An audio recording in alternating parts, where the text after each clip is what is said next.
ఒక అవకాశం మన ముందుకు వచ్చింది. ఈ విధ్వంస పాలన సాగనంపి స్వర్ణాంధ్రను నిర్మించుకోవడానికే మా కూటమి అభ్యర్థులకి ఘన విజయం చేకూర్చాల్సిన అవసరం ప్రతి ఓటరు పైన ఉన్నదని విజ్ఞప్తి చేస్తున్నాం. తెలుగుదేశం పార్టీ చేసిన సూపర్ 6, అలాగే జనసేన ప్రతిపాదించిన షణ్ముఖ వ్యూహం, ఈ మూడిటితో కలిపి ముందుగా మేము 12తో ప్రారంభించి ఈరోజు సంపూర్ణంగా అన్ని ఎస్సీ ఎస్టీ అన్ని రకాల వర్గాలకి, ముస్లిం మైనారిటీలకి, క్రిస్టియన్లకి, అన్ని సంఘాల వాళ్ళకి, అన్ని రంగాల వాళ్ళకి చాలా సమగ్రంగా ఏర్పడిన కూటమి ఇది. మన ఈ మేనిఫెస్టో ఇది. ముఖ్యంగా దీంట్లో నేను మీ దృష్టికి తీసుకొచ్చేది యువతకి 20 లక్షల ఉద్యోగాలు ఈ 5 సంవత్సరాల్లో, అలాగే నెలకి మనకి 3,000 రూపాయలు నిరుద్యోగ భృతి, స్కూల్కి వెళ్ళే ప్రతి విద్యార్థికి ఏడాదికి 15,000 రూపాయలు, ప్రతి రైతుకి ఏటా 20,000 ఆర్థిక సాయం, ప్రతి మహిళకి నెలకి 1,500 రూపాయలు, 19 సంవత్సరాల నుంచి 59 సంవత్సరాల వరకు, ప్రతి ఇంటికి ఏడాదికి ఉచితంగా 3 గ్యాస్ సిలిండర్లు, మహిళలకి ఉచిత బస్సు ప్రయాణం,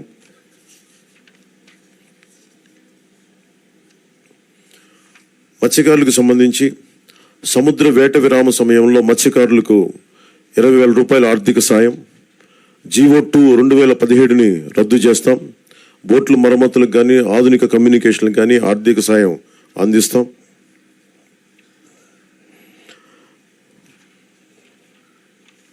ముఖ్యంగా ఆర్యవైశ్య సంక్షేమానికి, ఆర్యవైశ్య కార్పొరేషన్కి తగు మేరకు నిధులు కేటాయింపు, చిరు వ్యాపారాలకు వడ్డీ లేని రుణాల సౌలభ్యం, స్వేచ్ఛాయుత వాతావరణంలో వ్యాపార నిర్వహణకు పటిష్ట చర్యలు, ముఖ్యంగా కన్యకా పరమేశ్వరి అమ్మవారి ఆత్మార్పణ దినోత్సవాన్ని అధికార కార్యక్రమంగా చేపడతాం.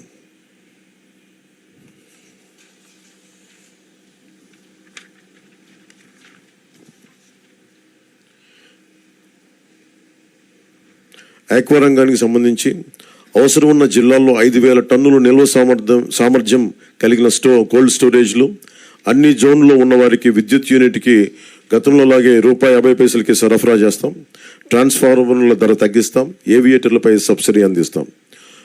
ఏ ఇసుక కోసం అయితే దోపిడీ చేసిందో జేపీ వెంచర్స్, దానికి ప్రజల నుంచి దాదాపు 39 మంది పైగా భవన నిర్మాణ కార్మికులు చనిపోయారు.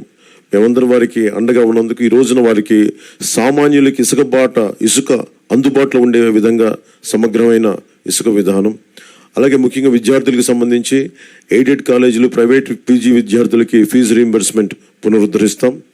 కాలేజీలకి రుసుము చెల్లించే సర్టిఫికేట్లు విద్యార్థులకు చిక్కులు లేకుండా చేస్తాం. ల్యాండ్ టైటిలింగ్ యాక్ట్ని రద్దు చేసి ప్రజలకి రక్షణ కల్పిస్తాం.